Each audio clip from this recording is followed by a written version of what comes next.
인간은 모두 삶과 죽음을 선고받은 죄수이다. 우리들의 유년 시절을 생각해보면 극장 생각이 난다. 어린이는 자기 앞에 전개될 인생이라는 연극을 눈앞에 두고 있는 것과 같기 때문이다. 아이들은 연극이 재미있을 것이라는 기대에 차 있다. 하지만 연극이 재미있을지 없을지 웃게 될지 울게 될지 무서워하게 될지는 예측이 전혀 불가능하다. 어린이 앞에 전개될 운명 역시 그와 같다. 그 인생이 행복할 것인지 불행할 것인지는 알 수 없으며 예측은 불가능하다. 하지만 한 가지 중요한 사실은 아이는 이미 태어나면서 죽는 날까지 세상에서 살도록 선고받은 죄수이며 그 선고받은 내용을 모른다는 점이다. 우리가 알 수 있는 것은 다만 우리들의 생애라는 것이 끝내는 허망하기 작이 없다는 점을 자각한다는 점이다. 그런 자각은 세월이 흐르고 나이가 들면서 점차 확실해진다. 우리가 지금까지 살아오면서 그토록 탐닉했던 사람과 우정과 성공과 명예와 권력이 허망하지 않다고 감히 말할 수 있는 사람이 어디 있는가? 이 욕심을 끊고 탐내지 않는 사람만이 삶을 극복하는 참된 승리자가 될 수 있다. 따라서 가장 현명한 방법은 쾌락과 부귀영화와 명예나 권력과 출세 등에 대한 욕구를 버리는 길밖에 없다. 모든 불행이 거기서부터 비롯되고 싹트기 때문이다. 무슨 일이나 과욕은 고통이다. 고통이 없고 기쁨도 없다면 그것이 가장 행복한 상태이다. 현명한 사람이 원하는 것은 쾌락이 아니라 고통이 없는 상태이다. 현명한 사람은 고통이 없기를 바랄 뿐이지 쾌락을 원하지 않는다. 예를 들어 우리 손에 작은 가시가 박혀서 몹시 심한 통증을 느끼고 있다고 해보자. 몸 전체는 건강하지만 그 점은 조금도 달갑게 여기지 않거나 전혀 관심이 없고 오직 가시에 찔린 통증에만 신경이 쏠려 다른 즐거움이나 기쁨을 도외시하고 만다. 뿐만 아니고 우리는 사업이 순조로운 편인데도 어느 한 가지 일이 뜻대로 안 되어 불만이 생기면 다른 일은 염두에 두지도 않는다. 우리가 피해의식을 느끼고 괴로운 것은 이러한 마음의 작용 즉 의지에 달려있다. 이렇게 의지의 작용은 적극적이고 직접적이다. 우리는 퇴학과 안위를 목적으로 삼아서는 안 되며 단지 고통이 없는 평온함을 추구해야 한다. 우리가 행복하게 산다는 것은 가능한 한 괴롭지 않게 간신히 견디면서 산다는 뜻이다. 사람을 많이 만날수록 친구가 많을수록 좋아하는 사람이 많을수록 소망과 욕구의 접촉 범위가 커지면서 불행을 자초할 수 있는 기회와 환경이 커진다. 행복해지기 위해서는 의지와 마음의 동요를 적게 해야 한다. 괴로움은 적극적인 마음에서 비롯되고 행복은 소극적인 마음에서 나온다. 마음의 안정과 고요와 평온함은 야만과 부산스럽고 시끄럽고 바쁜 것으로부터 오는 불행보다 훨씬 낫다.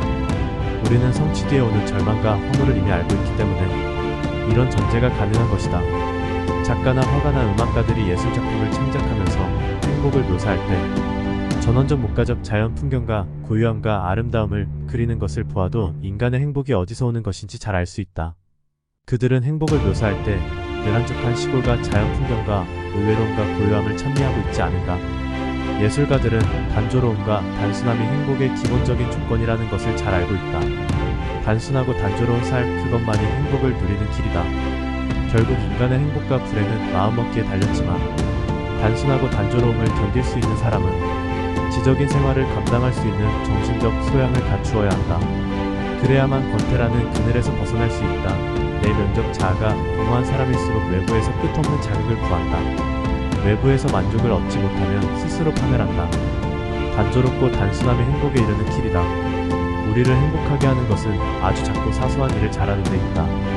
사소하고 작은 일이란 무엇인가 아무도 만나지 않고 혼자 책을 읽거나 음악을 듣거나 명상을 즐기고 혹은 마당을 쓸고 꽃을 바라보는 일 같은 것을 말할 수 있다.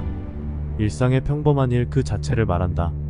우리는 넓은 곳을 바라보기보다 좁은 시야로 바라볼수록 또 행동 범위가 넓은 것보다 좁을수록 더욱 행복을 누릴 수 있다. 우리는 쾌락 대신 지혜를 행복 대신 깨달음을 추구해야 한다. 세상을 넓게 보면 욕망이 커진다. 시야와 행동 반경이 넓어질수록 욕구가 더욱 발생하고 욕구가 생기면 그것을 이루려는 걱정과 불안이 증가된다. 인생은 쾌락을 누리기 위해서 사는 것이 아니라 괴로움을 어떻게 잘 견디는가를 수련하기 위해서 산다고 볼 수 있다. 그렇다면 행복도 마땅히 큰 기쁨과 쾌락을 누린 사람의 몫이 아니라 괴로움을 잘 견뎌낸 사람의 몫이 될 수밖에 없다. 만일 우리가 기쁨과 쾌락을 행복의 목표로 삼는다면 우리는 늘 자기 자신에 대한 불만과 이웃에 대한 시기와 질투로 더 큰 고통에 사로잡힐 것이다. 만일 현재 고통도 없고 권태도 없는 상태라면 당신은 지금 행복한 상태에 있다고 말할 수 있다. 그렇다면 우리는 결국 살아가면서 쾌락과 기쁨을 얻으려고 노력하지 말고 될 수 있는 한 괴로움만 없도록 노력해야 한다. 하지만 대부분의 사람들은 그렇게 하지 못하기 때문에 더욱 불행해지는 것이다. 현명한 사람들은 쾌락을 추구하지 않기 때문에 절망에 빠지는 일이 없다. 인생이란 후전 없는 끝없는 전쟁이다. 모든 불행과 괴로움에 관해 위안을 얻기 위해서는 자기보다 더 비참한 사람을 보면 된다. 건강한 사람이 비참하다고 느낄 때는 병원의 중환자실을 찾아가 보면 자신이 얼마나 행복한 위치에 있는가를 깨닫고 가장 큰 위안을 받을 수 있다. 그렇다면 그때 인간에게 어떤 결과가 올 것인가? 백정이 손을 잡기 위해서 들판에서 한가하게 노니는 소떼들에게 문독을 드리고 있는 것을 생각해보라. 우리 인간은 언제 닥칠지 모르는 불행을 앞둔 소와 똑같은 신세가 아니겠는가? 오늘은 행복한 날을 보내고 있지만 우리는 언제 질병과 재난과 전쟁의 재앙이나 슬픔과 고통이 닥칠지 모르는 위기에 방치되어 있을 뿐이다. 따라서 평화나 행복은 우연히 차지하게 된 잠시 동안의 휴식에 불과하다. 이제 곧 고통과의 투쟁과 맞서야 한다.